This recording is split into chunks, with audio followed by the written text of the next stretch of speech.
Shalom saudara, selamat pagi untuk khotbah pagi ini mengenai menjalani ibadah yang sejati dalam kehidupan kita. Mari kita berdoa, Bapa di sorga, kau sendirian tuntun pimpin kami, biarlah roh kudusmu yang membuka hati, jiwa, dan pikiran kami untuk mengerti apa yang menjadi isi hatimu, menerapkannya dalam kehidupan kami sehari-hari. Dalam nama Yesus kami berdoa dan mengucap syukur. Shalom Bapak Ibu sekalian, selamat pagi.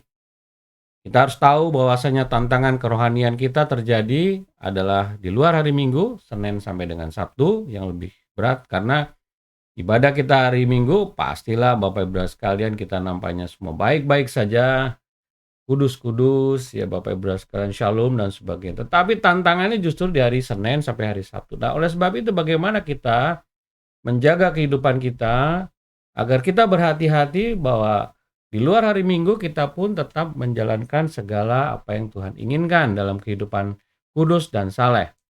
Mari kita belajar mengenai menjalani ibadah yang sejati dalam kehidupan kita. Itu dikaitkan dengan kehidupan sepanjang hari-hari kita, bukan hari Minggu saja, tapi setiap menit, setiap detik, setiap jam dalam kehidupan kita. Kita baca di dalam Roma 12 ayat yang pertama dikatakan demikian, karena itu saudara-saudara demi kemurahan Allah, karena Tuhan sudah berbaik pada kita memberikan karunia keselamatan, aku menasihatkan kamu supaya kamu mempersembahkan tubuhmu sebagai persembahan yang hidup, yang kudus, dan yang berkenan kepada Allah. Itu adalah ibadahmu yang sejati.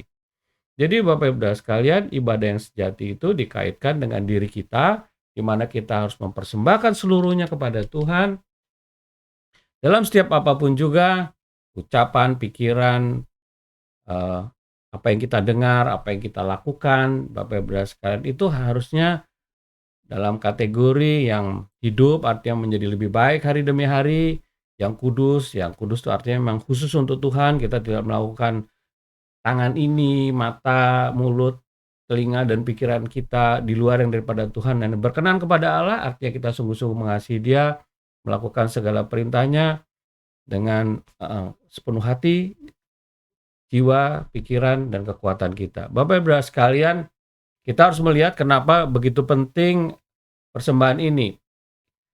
Persembahan kalau kita lihat dari bangsa Israel, mereka melakukan persembahan kepada Allah dalam setiap aspek kehidupannya, apapun juga.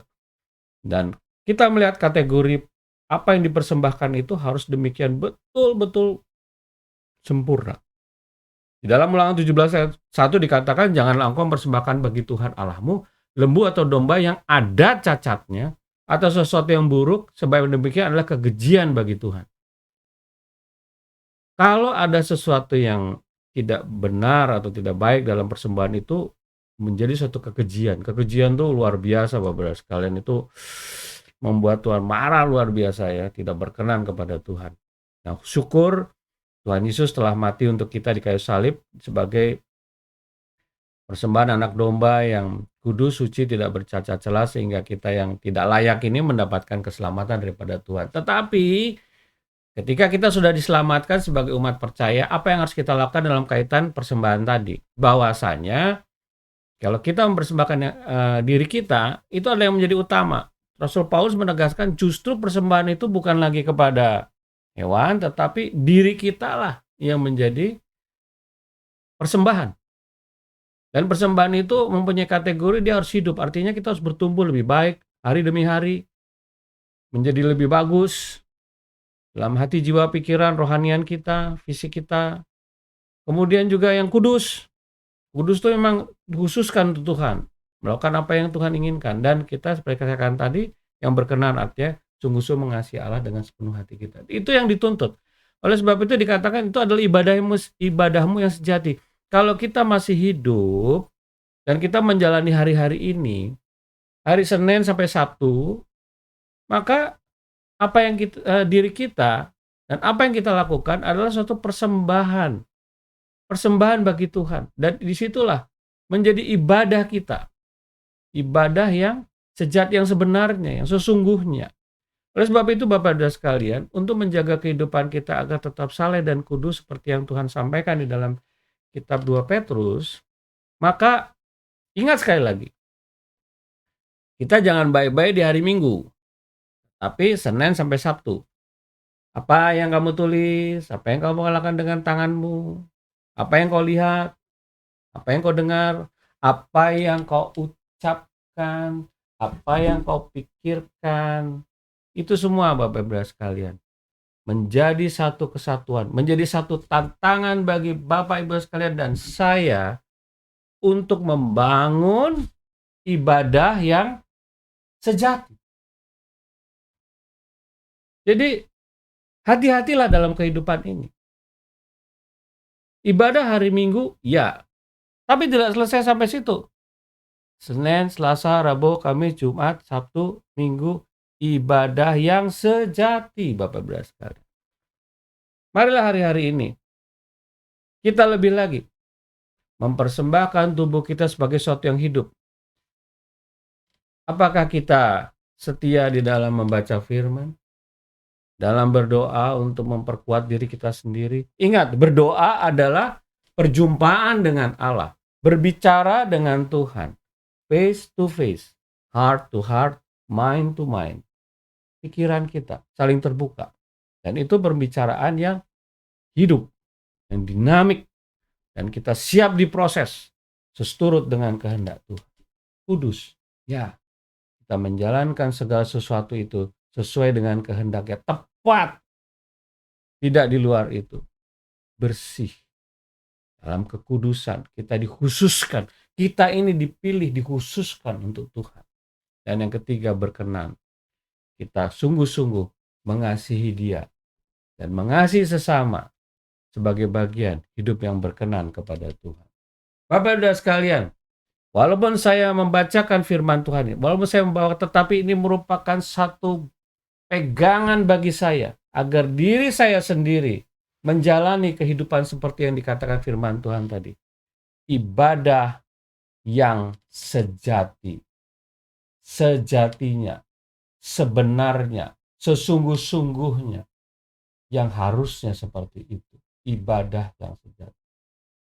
Mari kita jaga apa yang kita lihat, apa yang kita pikirkan, apa yang kita dengar, dan apa yang kita ucapkan, dan apa yang kita lakukan dengan anggota tubuh kita. Bapak Ibu sekalian, terima kasih. Kita telah mendengarkan firman Tuhan ini. Kita camkan, kita minta Roh Kudus berikan kekuatan bagi kita. Dan ingat, Tuhan Yesus Kristus selalu terbuka. Kalau kita merasakan satu kesulitan, datang pada Dia. Biar kekuasaan Dia menerobos semua yang mengganggu kita. Mari kita berdoa. Bapa di surga, terima kasih atas segala kebaikan-Mu. Kami telah mendengarkan isi hati-Mu. Dan biarlah ibadah yang sejati dalam kehidupan kami terjadi di luar hari Minggu, Senin sampai Sabtu, dan setiap saat dalam kehidupan kami. Biarlah kami serahkan hidup kami lebih lagi ke dalam diri-Mu, ke dalam kuasa-Mu, sebagai persembahan yang hidup, kudus, dan berkenan. Terima kasih Bapa di sorga, Kau menjagakan kami. Dan pada pagi hari ini kami berdoa, pada setiap orang yang dalam usaha sedang turun, Tuhan, kiranya tangan-Mu sendiri yang turun atas mereka. Mampukan mereka untuk bangkit. Mampukan untuk menjalani setiap ujian yang sedang mereka jalankan. Lindungi mereka Tuhan. Dan kami percaya Kau adalah Allah yang maha adil, maha kasih, maha penyayang. Kau datang tepat pada waktunya. Bapa di surga, kami juga berdoa yang sedang sakit. Kau sembuhkan dalam nama Yesus Kristus. Dan kiranya di tengah sakit ini mereka boleh mengenal-Mu lebih lagi. Dan mereka menjadi kesaksian bagi-Mu. Agar mereka bisa memperkenalkan bagaimana pergumulan di dalam Tuhan Yesus Kristus. Sembuhkan mereka Tuhan dalam nama Yesus Kristus. Kami juga berdoa yang sedang berputus asa. Kau berikan jalan keluar. Kau hiburkan. Kau tuntun dan pimpin Tuhan. Dan kami percaya, biarlah kelegaan damai sejahtera-Mu turun atas mereka dalam kuasa-Mu. Dalam nama Yesus Kristus. Kepada yang berbeban berat, apapun kehidupan mereka Tuhan, Kau angkat segala beban itu Tuhan, dengan cara dan waktu-Mu. Dan biarlah mereka merasakan, untuk bisa merasakan kekuatan-Mu ketika mereka menjalani setiap proses dalam kehidupan mereka. Terima kasih Bapa di sorga. Kami serahkan hidup ke dalam tangan-Mu, dalam nama Yesus. Amin. Selamat pagi, selamat berkarya. Tuhan Yesus memberkati. Amin.